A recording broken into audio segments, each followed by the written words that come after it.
There's really no protection for steam. When I was evacuating the space and I was running out of there, like my face was exposed, my hands were exposed. As I was running, the steam was penetrating my clothing, going up my arms, it was going up my pant legs. And the way the Navy uniform is kind of like open, like the polo shirt here, so it was going down in here, burned my chest and everything. So when things go wrong, they go wrong very quickly.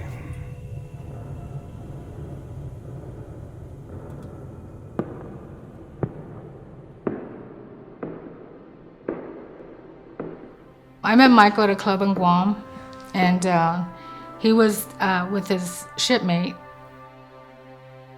And they approached us, a group of me and my friends and my cousins. He came up to me and he says, "Which one of us is cuter?" And I was looking at both of them, and I see this guy, and he was acting all big shot, you know. And he's super tall, so he grabbed me and said, "This one's mine." I just like, oh my gosh, this guy. So we started dancing around, and she was like telling me about her job and things like that, and where she worked, and asking me questions about the Navy and what I do and all that kind of stuff. I just fell head over heels for her. I thought she was great, right? I loved everything about her and everything she was talking about. Went back to my ship, and I was bragging to all my buddies that I met this, beautiful island girl and stuff like that. I had 2 daughters of my own, single mom, trying to finish college, get for a better life for them. And here comes this sailor, and he had big plans for himself. He wanted to be a warrant officer. So when he met me, I didn't tell him about my children, Francine and Alexis. When he told me his age, I said, "Well, you're such a baby." And he said, "I'm a baby. How old are you?" And I told him, and he's like, "This is 11 years. We're 11 years apart. He's 19, and I was 30. I said, "Okay, I have 2 children. How's that gonna factor in here?" He was very nice. When he first met Francine and Alexis, he just loved them.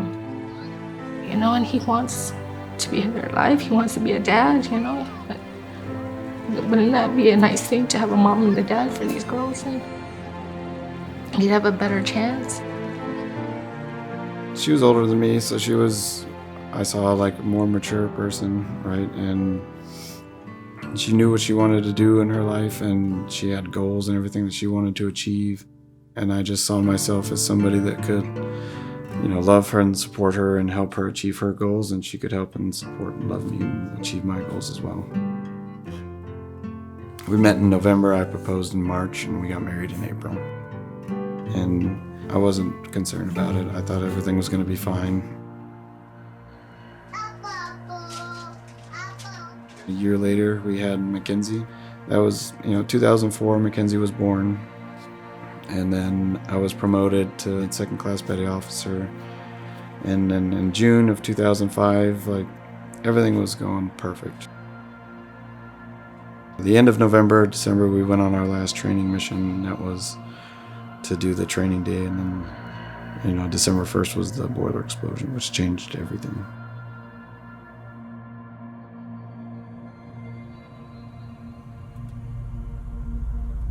A few years ago, as Michael Lammey was working aboard the USS Frank Cable, a boiler exploded, scarring Lammey's face and body, nearly taking his life. Michael Lammey, the former Navy sailor who nearly lost everything in a tragic accident aboard the USS Michael Lammey Frank is Cable. the survivor of a horrific workplace accident, but his story doesn't stop Lammey there. now uses his experience to talk to various companies around the world to warn about the dangers of complacency in the workplace.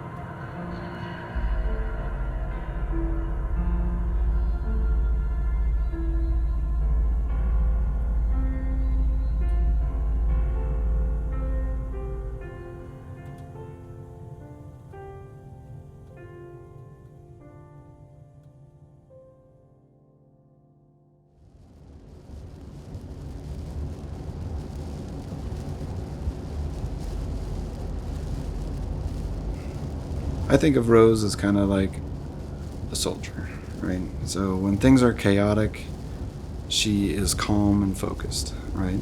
And when things are calm, she's kind of on edge because she's like waiting for the shoe to drop, right? And so she's strong in chaos, and unknowingly that's where she was headed.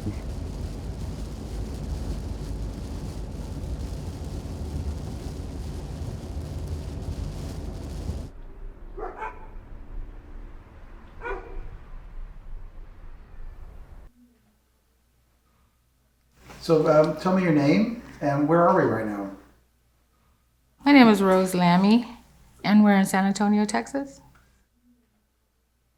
Guam is the closest U.S. territory to Asia, and there's a lot of military presence there in Guam. And you grew up, and You're born and raised there. Yes. There's 10 of us. So my dad's Catholic, so no contraceptives for my mom. So there's 10 of us, and I'm the fourth youngest. After high school, I went to college in upstate New York, so that was a big change. And came back down to Guam, was where I met Michael. Met Michael in Guam. As a mother, they had culture shock coming out here because everything was so different. They grew up in a small island, so over here was hustle and bustle. They were paying attention to that. And when people would ask them, hey, what's up with your dad? How come he's like that? Like what? They're very protective of him. For Mackenzie, Michael gave her instruction and told her something she didn't like. And she looked at the picture of Michael before the injury, and she said, I want that daddy back. She actually thought I left her dad for this dad, I remember one time my dad left his computer on. He had his presentation on, so I went over to the computer and I made it like a slideshow, and I started looking through it and reading it, and I remember crying because I saw the pictures and I was like, oh my gosh, like that's so sad that he went through something like that. And all I remember from that time was just helping him and like being there, but I don't remember anything of when he was getting burned. It was just kind of sad that I didn't have any memory of him during that time. I think in general, seeing somebody you care about struggle really hard with something as drastic as his injury, because, his accident happened when he was 24, I believe. So, his entire life changed very, very young.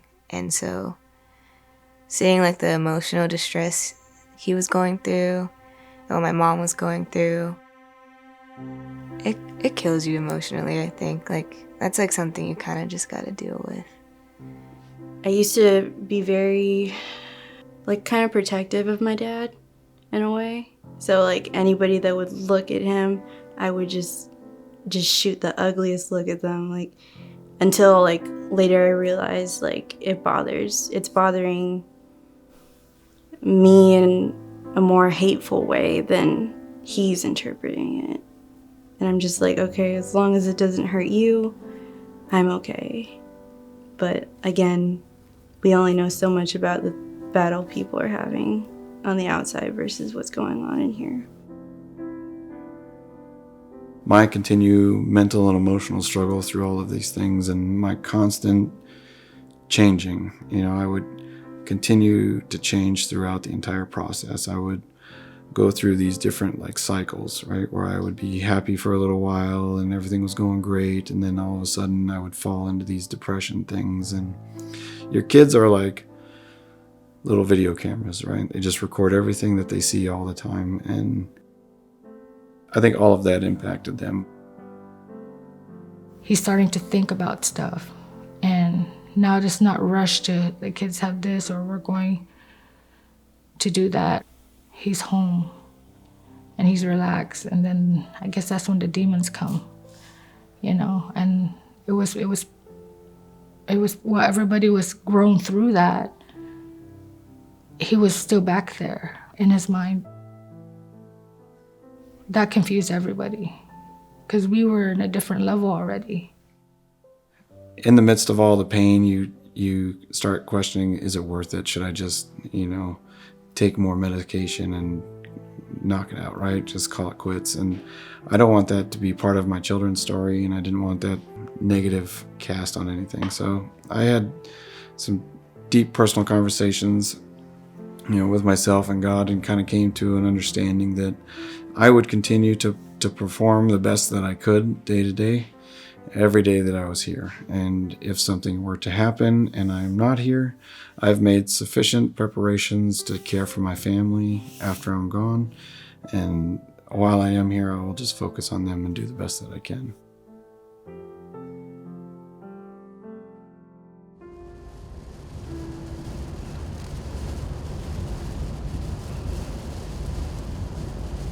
In 2007 was the most painful year of my life. Every day I was in pain. But I made a pact with myself that I wouldn't kill myself. And I had to revisit that several times.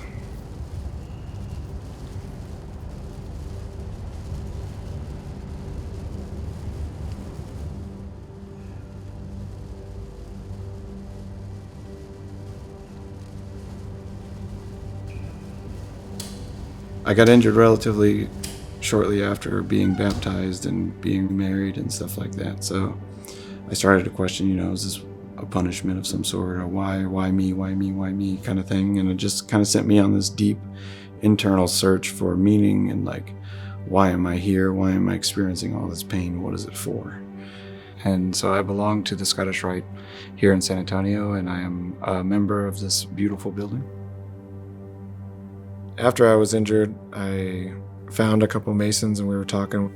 I asked them, how do I get involved and what's it about? And they told me it was basically a fraternity of men that identify good men and they help to improve and make them better, right? And that just resonated with me, and it sounded like something I would be interested in.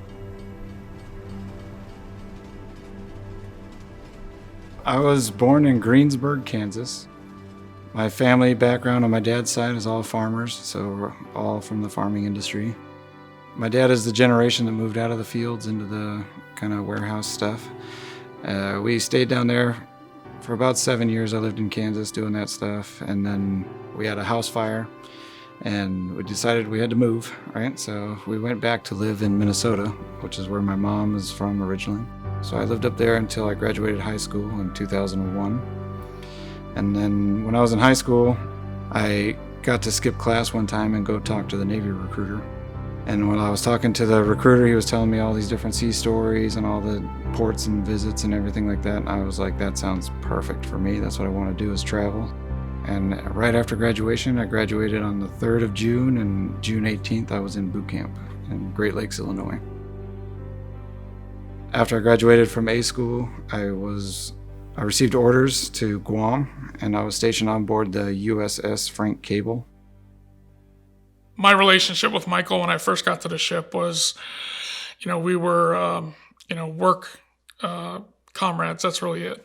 He worked in a different work center than I did.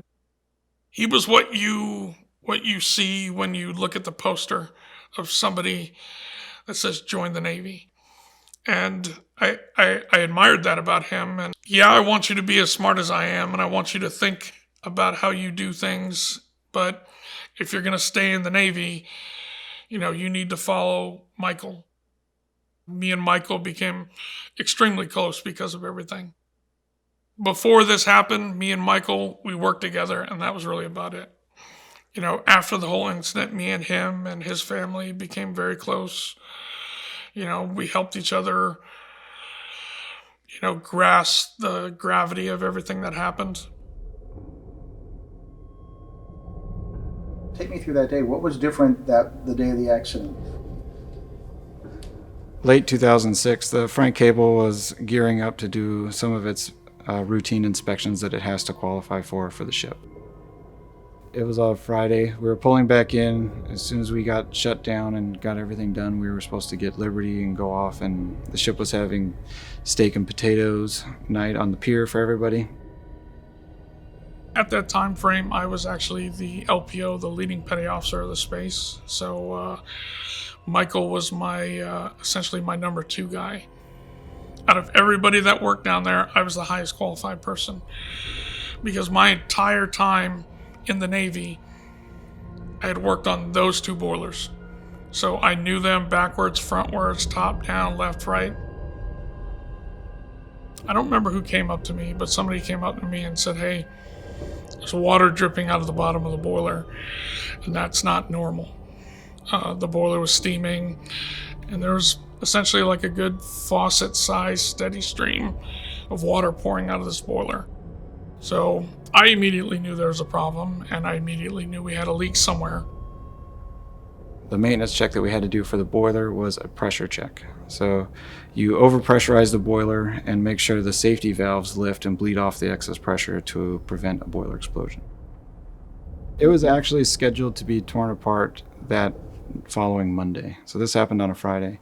We had a team fly out from Puget Sound Naval Shipyard that was coming out to fix that boiler specifically. We just wanted to get this maintenance check done because it was on the schedule. The best thing to do would have been to just shut it down and wait till it cools off, open it up, figure why it was leaking, and fix the problem, and then do the check. That's all it would have taken. It was just the command decision to shut it down instead of do the check. The decision was made, from above to go ahead and do the settings. It doesn't make any. It wasn't a smart course of action. No, it wasn't. Everybody knew it was degraded and damaged, and we still decided to go ahead and perform the maintenance. Thinking that we could at least get the check done and everything would be fine, and we were going to get the boiler fixed anyway, so not a big deal. We went up there, got everything set up for the maintenance check, and started raising the pressure inside the boiler. I took over as the boiler technician of the watch. Michael was the burnerman. I got permission, we started the test, and I started raising the boiler's pressure sharply up to the pressure that I needed it to lift at. Once it got up to the pressure where it was supposed to pop, and you're supposed to hear this pop sound and the hissing of the steam rushing through the pipes, instead I heard a small pop and then a loud explosion. It sounded like a gunshot, like a shotgun go off right by my ear. I looked over to Michael, who was on the burner front, and he was giving me the signal that he had shut everything down because we couldn't hear anything anymore. It was just so loud because of the hissing that we were hearing. And then I started to feel very hot drops of water kind of hit me on the back of my neck, my head. I felt hot water dripping down on my neck and stuff like that. And I thought a piece of equipment had exploded. I wasn't sure exactly what happened. You could just feel the room getting hotter and hotter, right? So the steam had started to fill up the space, and it was just coming down like a slow wave of heat, all right? And so somebody's like, we got to get out of here, we're going to die. We didn't know where the leak was coming from. We were going to get as far away from that boiler as we possibly could. And unfortunately, the way that the ship was designed is that the emergency escape access was not at the lowest point in the space. It was right behind the boiler, one deck up from the lowest point. So we climbed up 4 or 5 flights of stairs.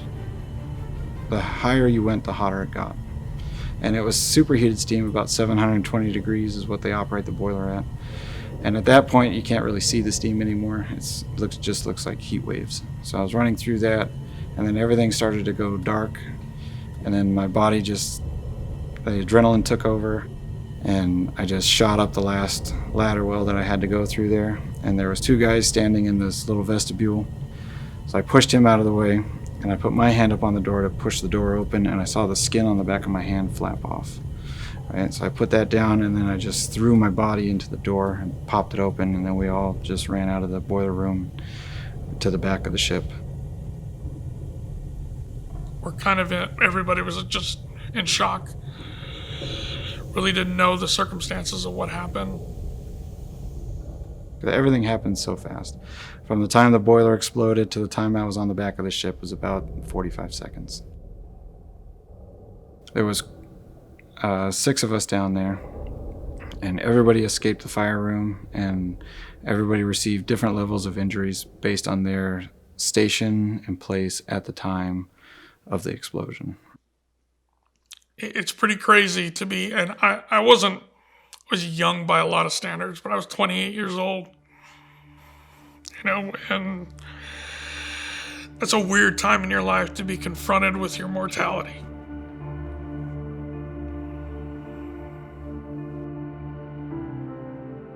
We have this extreme experience that we shared and then bonded through that and then continued to like heal together and do all these things, and we just became closer and closer, and now we're family. So we do everything together, celebrate all the holidays together, we do everything. It was physically painful, right? But people get through the physical pain. That's the easy part. It's the mental anguish.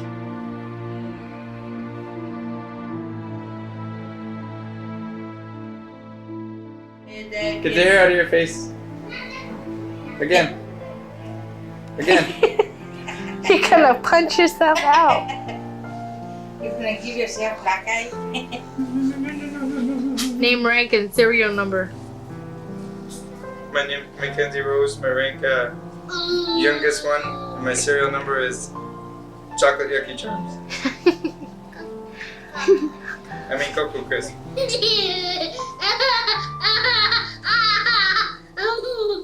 When I was younger, I used to tell kids he was on a ship and God had this really big pot of boiling water and he just poured it on my dad and that's how he got burned. I didn't really make it a big deal, I guess. He was like, he's my dad, Michael's face I think the only thing I could see was his eyes at the time. Like, everything was covered in bandages. And then you just saw, like, beds and beds of people, like, passing by. And I couldn't really tell which one was him because they were all covered in white. The first time I saw his face, he was just coming out of the ICU, and I cried so bad. Like, I couldn't recognize this person.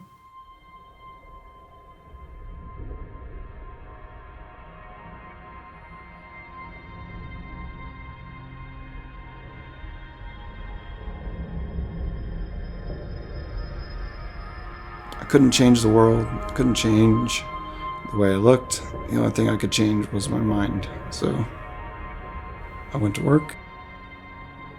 I didn't know where to start or how to do it.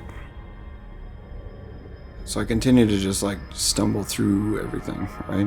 And sometimes I would hit a pothole, sometimes I would hit a sinkhole, and just fall into things. And eventually I was able to knock around in the darkness enough that I kind of got familiar with the layout of the land. And then with the support of my family, who has always been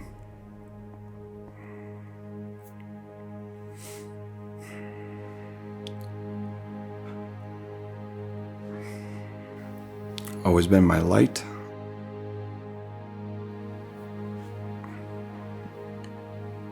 I would just focus on them.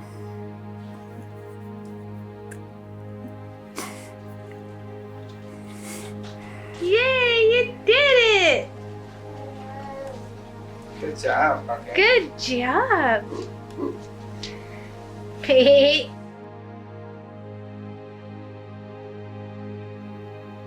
It still looked like him. He didn't look burned at all. So I was like, oh, thank God. When I first saw him, he didn't look burned at all. He just looked like himself. And then he was crying, like there was tears coming down, right? Can he hear me? Can he understand me? She's like, yeah, he could probably hear, but he's in a coma right now. And he could probably hear you. Burns are a trauma. They're a traumatic injury. They are inflicted upon the body. The burn injury can be one of the most severe injuries a person can sustain. The uniqueness of Michael's injuries was such that he and his shipmates sustained a fairly rare type of injury when it comes to military injuries. who required a multi-phased evacuation across the globe to bring them back to San Antonio. I arrived in San Antonio December 2nd and went straight into surgery after all of that thing. And they started to remove all of the damaged skin, and they would place allografts, which is cadaver skin, all over you. And it was almost every month I was having some type of surgery or procedure. And I ended up having about 56 surgeries altogether. So a majority of those happened in the first couple of months, right, with all of the different skin grafting procedures, and then the rest of them were stretched over the next 5 years. Burn injury is a lifelong injury. There's no short-term or short fix to a burn injury, a severe burn injury, where regardless of how well the skin may heal, is never quite the same as it was before.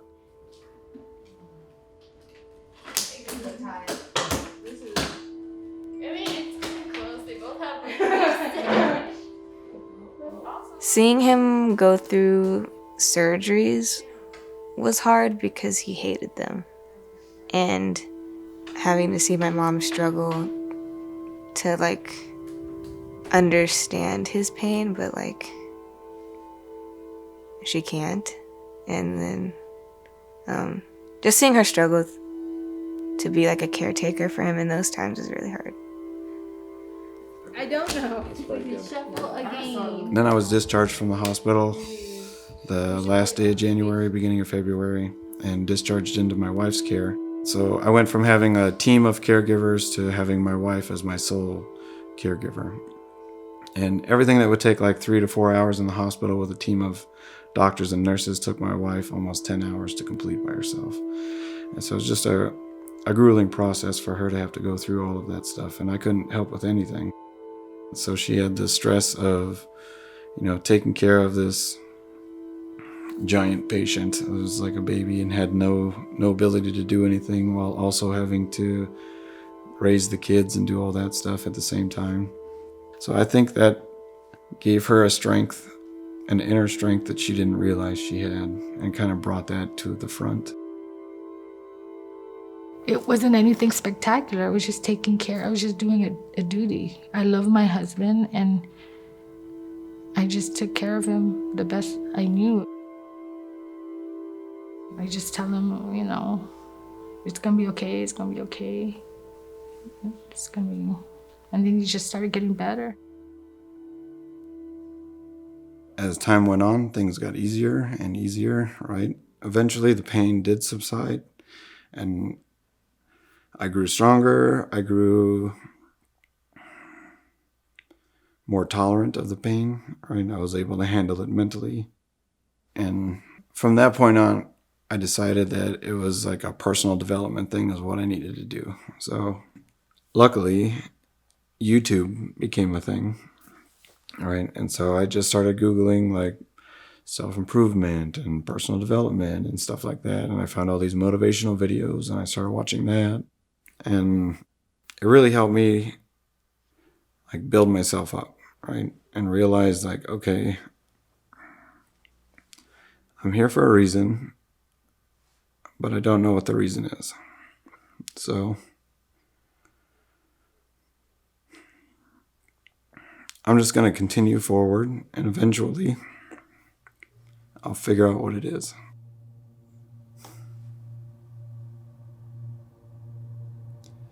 The Michael Lammey that joined the Navy died December 1st, 2006.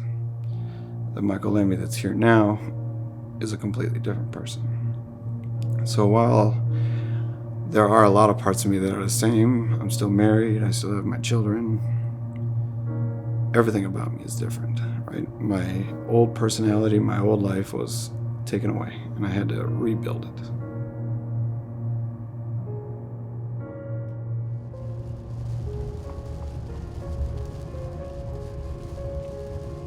and accidents happen in the workplace. Enter Michael Lammey, who's trying to explain that with his seminar, safety happens in the workplace. That is the name of Lammey's private training seminar that helps prevent accidents due to complacency. Today, Lammey tells his story as part of his Safety Happens seminar. I was medically retired from the Navy in 2010 at the age of 27. And being so young and not having anything to do with my free time, I got bored and I needed something to do. So I was fortunate enough to be able to go to Washington, D.C. with Navy Safe Harbor. And I was offered a job in the safety department over there. And I did 14 weeks of safety training, and it's every safety program imaginable. So I took all of the OSHA courses, a mishap investigation course, everything. And I just felt like, based on what I had gone through with the boiler explosion and the recovery process, there's something more that I could be doing besides managing a safety program in a cubicle in DC. I decided to resign my position and start my own company, and I decided to name it Safety Happens. So I took all of the lessons that I'd learned in the safety course and all of the realizations that I'd had about my own mishap and tried to distill that down into a presentation that was impactful, was relevant, and would resonate with people for a long time. Almost every environment that we live and work in has risks and dangers. And yet we as human beings, we tend to either ignore some of those risks, or we take shortcuts because we're in a hurry. And we believe that, well, I haven't been hurt the last 99 times I've done this. It will probably be fine, even though there is a risk. I knew what I was doing. I knew the dangers associated with what I was doing, and I continued to do it. And I was complacent. I had a false sense of security. We'd had ruptured boiler tubes before. Nobody was injured. Nothing major happened to the boiler. And so complacency with a false sense of security led to the boiler explosion. So what I try to do is make people aware of complacency and a false sense of security in whatever their job is. Because it doesn't matter where you work. Everybody is surrounded by dangers. Whether you're aware of those dangers or not, they are there. There's no shortcut. There's no simple poster or flyer. And that is why I believe Michael is really onto something here, is because he is able to take his own personal life experience and connect with people on a very visceral level to talk about what could happen, what frankly does happen on an all too frequent basis. And it has to be personal. When I would go out and talk to people, I was like, okay, I will open myself up and I will share my story. And if I save, the old classic line, if I save one person's life, I've done my job and I fulfilled my mission. So on my very first presentation at Puget Sound Naval Shipyard, I had this kid come up to me and he's like, "You changed my life." And I was like, dang, mission complete, day one, right? Like, all right, what's next? So I decided to scratch the if I could save one person's life thing to, save as many people as possible, right? So I wanted to find a way that I could communicate my message and be able to get it in front of as many people as possible and have it presented in a way that makes people think about not only the things that surround them, but how they could potentially prevent anything from happening to them. With Safety Happens, it really means a lot for a family.